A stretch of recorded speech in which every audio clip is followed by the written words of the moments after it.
Salam damai sejahtera Allah menyertai kita sekalian. Firman Tuhan hari ini kita baca di dalam Injil Yohanes pasal 19 ayat 19 sampai ayat 22. Pilatus sudah menyuruh untuk memasang pada salib Yesus suatu papan yang bertuliskan Yesus orang Nazaret, Raja orang Yahudi, sebagai keterangan alasan dia dihukum mati. Banyak orang Yahudi membaca tulisan itu karena tempat Yesus disalibkan tidak jauh dari kota.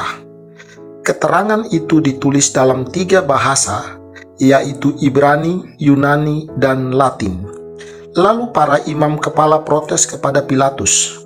Suruhlah mereka mengganti tulisan itu. Jangan orang Raja orang Yahudi, tetapi harus seperti ini, orang yang mengaku saya Raja orang Yahudi. Tetapi Pilatus menjawab, apa yang sudah saya perintahkan untuk ditulis tidak akan saya ubah.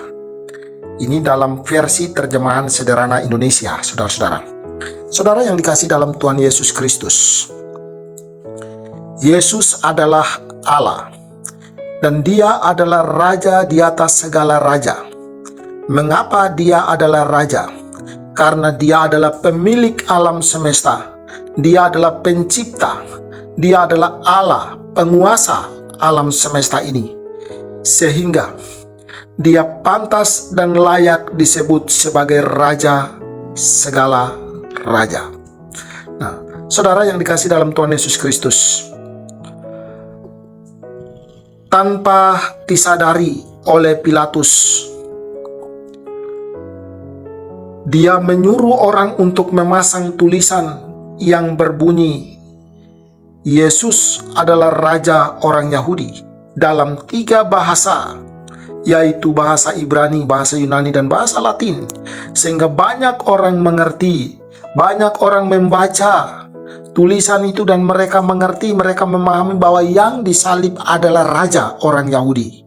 Nah, seorang raja tidak hanya duduk untuk dilayani, tetapi sebagaimana Yesus pernah berkata, aku datang ke dunia bukan untuk dilayani, melainkan untuk melayani. Dan Yesus membuktikan pernyataan itu. Di dalam kehidupannya dia terus setia untuk melayani, menolong orang-orang yang membutuhkan pertolongan, mempedulikan orang-orang yang tidak dipedulikan oleh orang lain. Bahkan dia rela mati di atas salib. Dia yang tidak berdosa, dia yang adalah Raja di atas segala raja. Namun dia untuk menyelamatkan umat-umatnya, Sang Raja berdiri di depan dan bersedia menanggung murka Allah yang menyala-nyala sebagai akibat upah dosa bagi manusia yang sudah berdosa sejak Adam dan Hawa di Taman Eden. Namun sekarang Yesus Kristus datang ke dunia. Dia sebagai pemimpin, dia punya hati yang tulus, dan dia rindu untuk menyelamatkan orang-orang yang dipilihnya, umat-umat kepunyaannya. Maka dia rela menanggung penderitaan demi penderitaan. Dia menggantikan saudara dan saya untuk menerima hukuman yang diturunkan oleh Allah.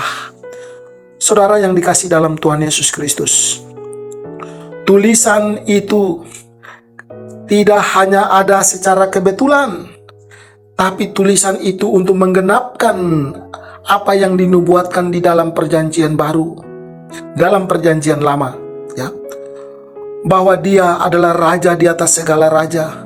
Dia adalah Raja orang Yahudi, tidak hanya orang Yahudi, tapi juga Raja seluruh dunia. Dialah Tuhan. Mari kita datang kepada Dia. Mari kita memuji dan menyembah Dia. Mari kita mengagungkan dan memuliakan Dia. Mari kita berdoa. Kami bersyukur kepadamu ya Tuhan, atas kasih-Mu yang begitu besar bagi kami. Engkau adalah Raja di atas segala raja. Engkau semestinya harus duduk dan kami layani. Tetapi sebaliknya Engkau mau melayani kami. Engkau mau mati bagi kami. Engkau menanggung dosa-dosa kami dan mau menyelamatkan kami. Terima kasih Tuhan Yesus. Ini doa kami. Dalam nama Tuhan Yesus Kristus kami berdoa. Amin.